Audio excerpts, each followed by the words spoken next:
Bien, bonjour tout le monde.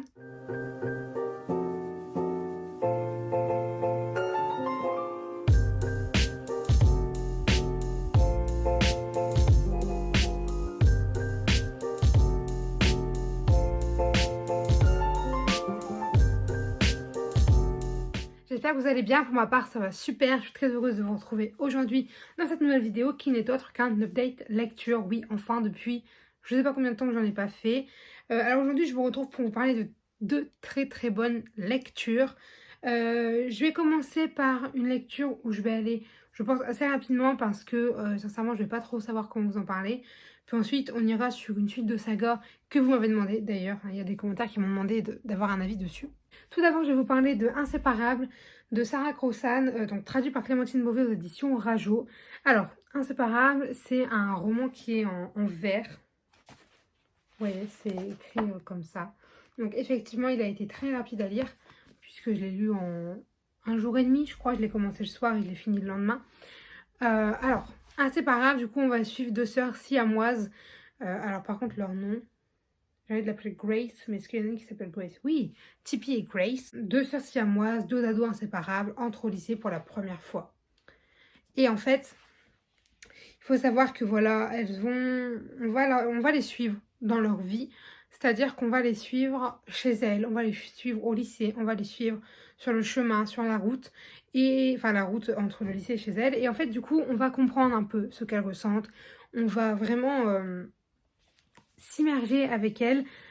Sauf qu'en fait, voilà, c'est vraiment en fait leur histoire qui va être racontée et je sais pas comment vous expliquer mieux que ça ce qu'on va y lire. En fait, voilà, on va suivre l'histoire de deux sœurs siamoises, écrit magnifiquement bien, traduit magnifiquement bien et c'est extrêmement beau à lire. Alors effectivement, j'ai eu ma petite larme à l'œil à la fin. J'ai pas pleuré, mais j'ai eu la petite larme à l'œil. Alors, j'ai pas pleuré pour la simple et bonne raison que j'étais pas toute seule, parce que sinon je pense que je me serais laissée couler, voilà, et puis j'aurais pleuré. Mais effectivement, je comprends pourquoi les gens ont été touchés, je comprends pourquoi ce livre a été tellement vanté sur la Booktubosphère, parce qu'il est trop bien en fait.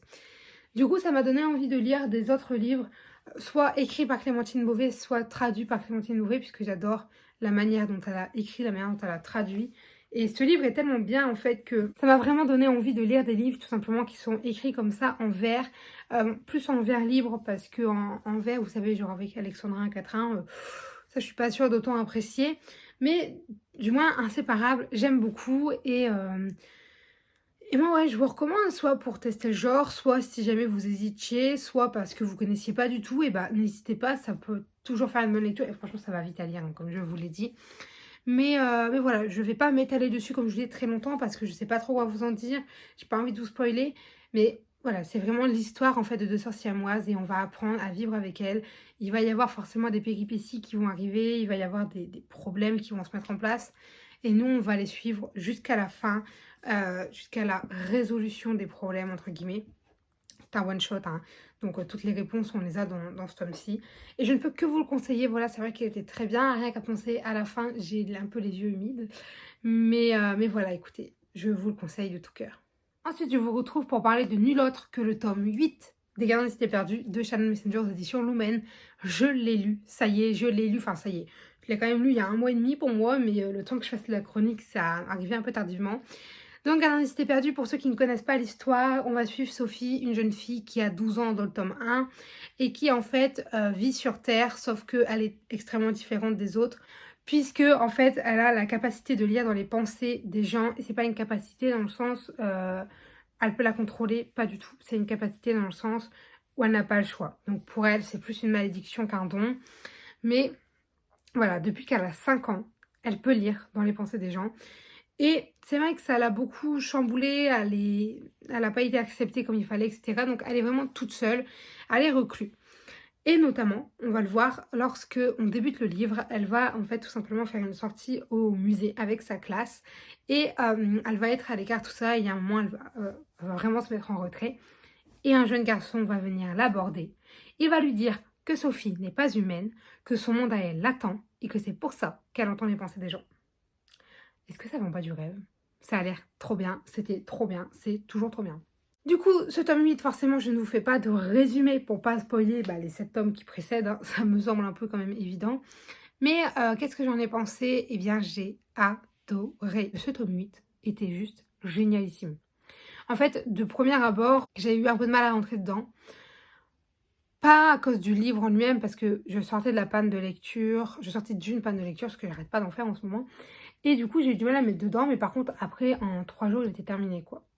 Il me restait, je sais pas, combien de pages j'ai fait? Il me restait un peu plus de 500 pages. En 3 jours, je me le suis fait, quoi. Il était excellent. L'histoire dedans est trop bien, en fait. Et jusqu'à la fin, j'ai été happée. Par contre, j'aurais pu le lire avant parce que ça se finit pas non plus en cliffhanger de ouf comme je m'y attendais. Moi, j'attendais vraiment un truc horrible comme dans les tomes précédents parce qu'il y a des tomes, c'est vraiment pas rose hein, d'attendre. Celui-ci, il finit quand même assez bien, je trouve. Effectivement, tu veux savoir ce qui va se passer après, mais c'est pas non plus... Vous voyez, genre, c'était lequel? Le 4 ou le 3? Il y en a un, il finissait, j'étais en mode... Oh my god. Bah, c'était le 7, non? C'était le 7. Le 7, il finissait en mode... Oh my god, je veux trop savoir la suite. Et bon, j'avais le tome 8, donc j'avais lu le début. C'est pour ça, notamment, j'avais lu le début pour savoir la suite. Mais je m'étais vite arrêtée. Mais bref, du coup, ce livre, il est excellemment bien. Vraiment, ce tome 8, il est génialissime. Et donc voilà, pour ce tome 8, voilà, je vous le conseille de tout cœur. Ça me semble quand même évident que ce tome est génial. Alors, beaucoup de gens ont trouvé des longueurs. Moi, je trouve pas spécialement. Enfin, je veux dire, j'en ai pas ressenti. Effectivement, il y a des moments où tu n'étais pas dans l'action, mais c'était important aussi d'être avec Sophie dans sa vie, quoi. Donc, je veux dire, moi, je n'ai pas ressenti. Après, si vous n'êtes pas forcément fanatique de la saga ou que vous aimez bof, peut-être que les longueurs, vous les ressortirez quand il n'y aura pas d'action. Mais quand vous êtes fan, franchement, c'est que du bonheur. Hein. C'est que du bonheur en page, pour le coup. Et voilà. Alors, ça aurait été une date lecture très rapide, je me rends compte. Mais en même temps, j'ai pas grand-chose à vous dire. Voilà, Inséparable, c'est compliqué de le décrire. Pour moi, Inséparable, c'est vraiment un livre à lire quand on se sent apte à lire du vers, parce que tout le monde n'aime pas. Hein. Je sais que par exemple, moi au début, j'étais très réticente à lire du vers. Finalement, non. Vous voyez, j'aime bien. Et si jamais on n'a pas peur des histoires qui font un peu tirer l'alarme, enfin des histoires tire-larme justement, c'est pas toute l'histoire, hein, c'est surtout quand même concentré à la fin. Bah, foncez. Si jamais vous avez pas peur des histoires tire-larme sur la fin et des vers, foncez. Et pour rien rester perdu, en fait, quoi qu'il arrive, à chaque fois que je vous dis foncez, peu importe que vous aimiez ou pas, allez le lire, il est trop bien. Que vous aimiez jeunesse, fantasy, adulte, young adult, ce livre est juste excellent. Il faut le lire tout simplement. Et voilà, écoutez, je vais pas m'attarder plus longtemps. La vidéo sera courte, mais au moins vous pourrez la regarder plus rapidement. Et moi, je vous souhaite de très bonnes lectures. Et puis, je vous dis à très bientôt. Si jamais vous avez des avis, des remarques, des conseils, des commentaires, n'hésitez pas à les laisser dans l'espace commentaire, puisqu'il est fait pour ça. Allez, bye mes lecteurs! Yeah, you were right this time, you were right this time. Take a look around, look what you did last night. What you did last night, never heard a sound. Yeah, I know that you told me one day you'd show that you were right this time, you were right this time.